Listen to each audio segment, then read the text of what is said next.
Hello student. तो आज हम देखने वाले हैं राजस्थान बोर्ड का 2014 का पेपर। इसके आज हम कुछ छोटे क्वेश्चंस देखेंगे, उसके बाद हम इसके बड़े क्वेश्चंस देखेंगे। तो देखते हैं, ये साइंस का पेपर है 2014 का। देखिए, जिसका पहला क्वेश्चन है, सोडियम, क्लोरीन और सिलिकॉन में से कौन सी उपधातु है। तो देखिए, सोडियम, क्लोरीन और सिलिकॉन की बात करें तो सिलिकॉन इसमें से क्या है, उपधातु है। आगे अगर हम देखें तो अगला क्वेश्चन है, किसी विलयन की उदासीन प्रकृति के लिए पीएच का मान कितना होता है। तो उदासीन प्रकृति की अगर बात करें तो पीएच का मान होता है 7। अगर अम्लीय की बात करें तो लेस देन 7 होता है, और क्षारीय की बात करें तो ग्रेटर देन 7 होता है।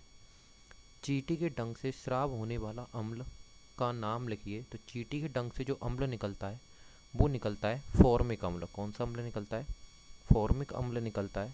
और ये जो फॉर्मिक अम्ल होता है, इस फॉर्मिक अम्ल को ही हम क्या बोलते हैं? मेथेनोइक अम्ल बोलते हैं। क्या बोलते हैं? मेथेनोइक अम्ल बोलते हैं। तो जो ये फॉर्मिक अम्ल है, इसी को हम क्या बोल रहे हैं? मेथेनोइक अम्ल बोल रहे हैं। और ये जो मेथेनोइक अम्ल है, तो आपसे कई बार ये भी पूछ लिया जाता है, फॉर्मिक अम्ल जो होता है इसकी संरचना बनाइए। तो फॉर्मिक अम्ल की संरचना बनाने से मतलब क्या है, वो किसकी संरचना पूछ रहा होता है? मेथेनोइक अम्ल की संरचना पूछ रहा होता है। और मेथेनोइक अम्ल की संरचना आपको भलीभांति रूप से आती होगी। आगे देखिए, क्वेश्चन नंबर 4 को हम देखते हैं। क्वेश्चन नंबर 4 क्या पूछ रहा है हमसे? प्लाज्मोडियम में किस प्रकार का विखंडन पाया जाता है। अगर हम प्लाज्मोडियम की बात करें तो प्लाज्मोडियम में बहुखंडन होता है। प्लाज्मोडियम में क्या होता है? बहुखंडन। अगर आपको याद हो तो साइंस में हम जब जनन पढ़ते थे, हम पढ़ते हैं कि खंडन में दो प्रकार के होते हैं, द्विखंडन और बहुखंडन। तो द्विखंडन जैसे अमीबा, लेशमानिया, ऐसे बहुखंडन की बात करें तो किस में होता है? प्लाज्मोडियम में होता है। आगे देखते हैं, अगला क्वेश्चन है, वायुमंडल में ओजोन की मात्रा तीव्रता से गिरावट का मुख्य कार्य क्या है। तो ओजोन के लिए जो सबसे ज़्यादा उत्तरदायी गैस है वो है CFC, क्लोरोफ्लोरो कार्बन। आगे देखते हैं, अगला क्वेश्चन क्या है। अगला क्वेश्चन है, विद्युत जनित्र का नामांकित चित्र बनाइए। तो विद्युत जनित्र की अगर हम बात करें तो अगर साल 2024 की हम बात करें तो 2024 में ये जो टॉपिक है वो कोर्स में से हटा दिया गया है, लेकिन हम इसका चित्र देखने की कोशिश करते हैं। देखो, इसका चित्र क्या है, यहाँ पर क्या होता है, इस तरह से इसको चित्र बनाने की कोशिश करते हैं हम इसका। विद्युत जनित्र की अगर हम बात करें तो विद्युत जनित्र में यहाँ पर इसके दोनों तरफ क्या होती हैं? दो मैग्नेट होती हैं, इधर भी और इधर भी। इस तरह से दोनों तरफ क्या होती है? मैग्नेट होती है, एक नॉर्थ और एक साउथ। और बीच में क्या लगी होती है? मोटर का लगा हुआ होता है। देखिए, ये भाग कुछ इस तरह से है, इसको रब करते हैं, देखिएगा यहाँ से।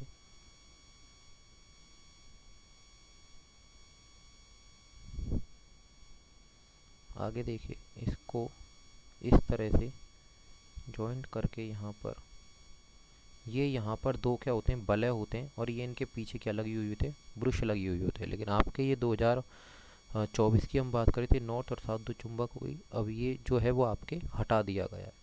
आगे देखते हैं, क्वेश्चन नंबर 7। क्वेश्चन नंबर 7 में क्या बोल रहा है? एक ही सॉकेट से एक ही समय पर बहुत से सादित्रों को संयोजित करने से क्या होता है। तो एक ही सॉकेट से अगर इतने सारे सादित्रों को हम संयोजित कर दें, मतलब एक ही सॉकेट, जैसे ये सॉकेट है, इसमें अनेक लगा दिया आपने, तो क्या हो जाएगा? यहाँ पर शॉर्ट सर्किट होने का खतरा रहता है। किसका खतरा रहता है? शॉर्ट सर्किट होने का खतरा रहता है, या फिर आप बोल सकते हो कि अति भारण की स्थिति बन जाती है। आगे देखते हैं, क्वेश्चन नंबर 8। क्वेश्चन नंबर 8 क्या बोल रहा है यहाँ पर? क्वेश्चन नंबर 8 में किसी विद्युत बल्ब के तंतु में 300 कूलाम आवेश क्या दे रखे हैं? 300 कूलाम आवेश, मतलब आवेश को किसे प्रदर्शित करते हैं? क्यू से। तो क्यू की वैल्यू आपको क्या दे रखी है? 300 कूलाम। और बोला 5 मिनट तक प्रवाहित होता है। तो 5 मिनट आपको क्या दे दिया? समय दे दिया। आपसे पूछ रहा है विद्युत परिपथ में प्रवाहित विद्युत धारा का परिमाण ज्ञात कीजिए। प्रवाहित विद्युत धारा का परिमाण, तो विद्युत धारा क्या होती है? आई बराबर क्यू बटे टी। आई बराबर क्यू बटे टी। तो यहाँ पर अगर आप ध्यान दोगे तो आवेश जो है वो उसका मान दे रखा है हमें 300, लेकिन समय पर ध्यान दोगे तो समय हमको किस में दे रखा है? मिनट में, जबकि समय का मात्रक यहाँ पर क्या होता है? सेकंड। तो इसको सेकंड में बदलने के लिए क्या करेंगे, 60 से गुणा कर देंगे। तो ये आपका क्या आ जाएगा, विद्युत धारा आई का मान आ जाएगा, क्या हो जाएगा, 6×30 300 आएंगे, तो 300 का भाग 300 में देंगे, तो आई का मान यहाँ पर आपका क्या आ जाएगा, 1 आ जाएगा। और विद्युत धारा का मात्रक क्या होता है, एम्पियर होता है। तो ये क्या आ जाएगा, इसका आंसर आ जाएगा। आगे देखिए अगला क्वेश्चन से देखते हैं हम। क्वेश्चन नंबर 9 में क्या बोल रहा है, क्वेश्चन नंबर 9 है रेडॉक्स अभिक्रिया का एक उदाहरण दीजिए। रेडॉक्स अभिक्रिया का उदाहरण के लिए बोल रहा है। तो रेडॉक्स अभिक्रिया की अगर हम बात करें तो रेडॉक्स अभिक्रिया कौन सी होती है, जिसमें अपचयन और उपचयन दोनों अभिक्रियाएं होती है। जैसे इसका एक एग्जाम्पल है, अगर यहाँ पर कॉपर ऑक्साइड की अभिक्रिया हम करवा दें किससे, H2 से, तो हमें जो उत्पाद के रूप में यहाँ पर प्राप्त होता है वो मिलता है Cu+H2O। तो यहाँ पर अगर ध्यान दोगे तो यहाँ पर कॉपर ऑक्साइड में ऑक्सीजन है, लेकिन यहाँ पर ऑक्सीजन नहीं है, तो ऑक्सीजन की क्या हो गई, कमी हो गई। और ऑक्सीजन की जब कमी होती है तो उसको हम क्या बोलते हैं, अपचयन बोलते हैं। और हाइड्रोजन में जो है यहाँ पर ऑक्सीजन की वृद्धि हो गई, तो ये क्या हो गया, उपचयन हो गया। तो अपचयन और उपचयन दोनों क्रियाएं हो गई, और ऐसी अभिक्रिया को हम क्या बोलते हैं, रेडॉक्स अभिक्रिया होते हैं। तो ये रेडॉक्स अभिक्रिया का एक उदाहरण हो गया। अगला बोल रहा है आपसे, जल के वैद्युत अपघटन का नामांकित चित्र बनाइए। तो जल का वैद्युत अपघटन का मतलब है कि जल है उसका वैद्युत अपघटन करवा, उसमें विद्युत धारा प्रवाहित करवा के। तो इसमें क्या बनाओगे आप, एक पात्र लोगे जिसमें 2 छड़ लगाओगे, एक एनोड की और एक कैथोड की, और इसमें क्या होता है, जल होता है। और इसको किससे जोड़ देते हैं, एक बैटरी से जोड़ देते हैं, और इसमें क्या प्रवाहित करवाते हैं, फिर विद्युत धारा प्रवाहित करवाते हैं। बैटरी से जब हम इसमें विद्युत धारा प्रवाहित करवाते हैं, अच्छा एक बात ध्यान रखना, इसके ऊपर 2 कैप भी लगाई जाती है जिसमें जल होता है। और इसमें जब विद्युत धारा हम प्रवाहित करवाते हैं तो विद्युत धारा प्रवाहित करवाने पर क्या होता है, एक में तो H2 गैस और एक में क्या होता है, ऑक्सीजन होता है। अब H2 का और ऑक्सीजन का पता कैसे लगाया जाए कि H2 जो गैस होती है, हम इन जो नली होती हैं इन नली को बाहर निकालते हैं दोनों को, और इन दोनों नली के पास हम क्या करते हैं, जलती हुई मोमबत्ती या जलती हुई माचिस की तीली लेके जाते हैं।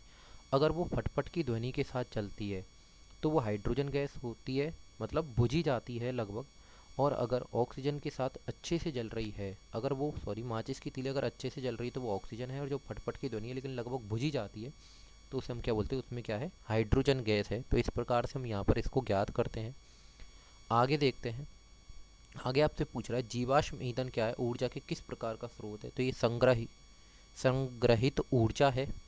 और 2 जीवाश्म ईंधनों के नाम लिखे, तो मैं समझता हूँ कि बेसिक क्वेश्चन है, आपने बहुत टाइम से पढ़ रहे होंगे। अगर जीवाश्म ईंधनों की बात करें तो आप पेट्रोल लिख सकते हो, ठीक है, डीजल लिख सकते हो, डीजल भी क्या होता है, जीवाश्म ईंधन होता है।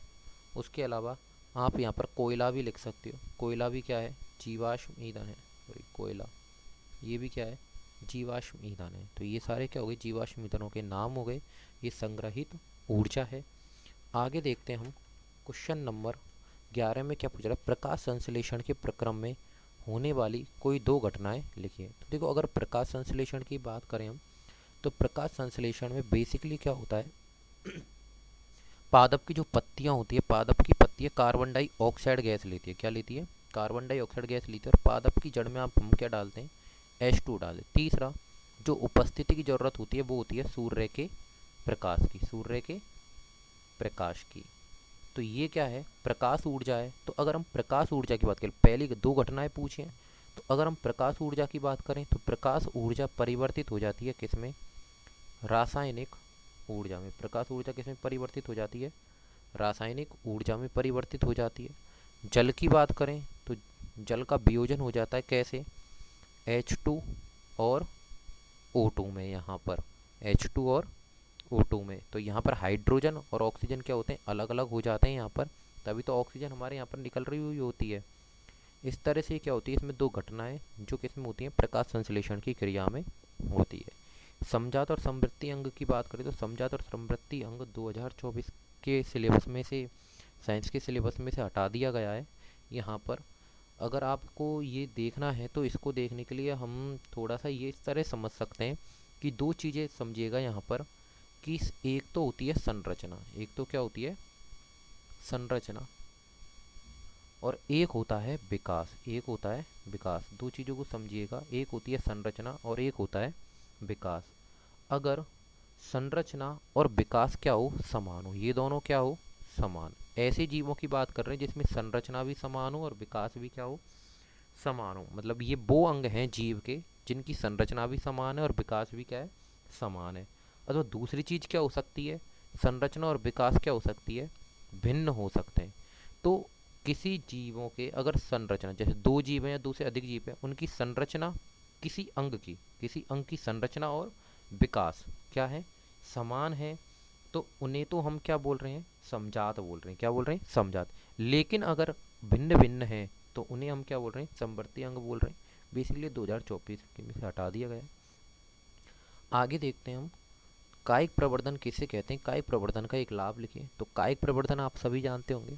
कायिक प्रवर्धन होता है कि पादप का कायिक भाग क्या होता है, जैसे जड़, तना, टहनी, टहनी भी क्या है, कायिक भाग है। पत्ती भी क्या है, कायिक भाग है।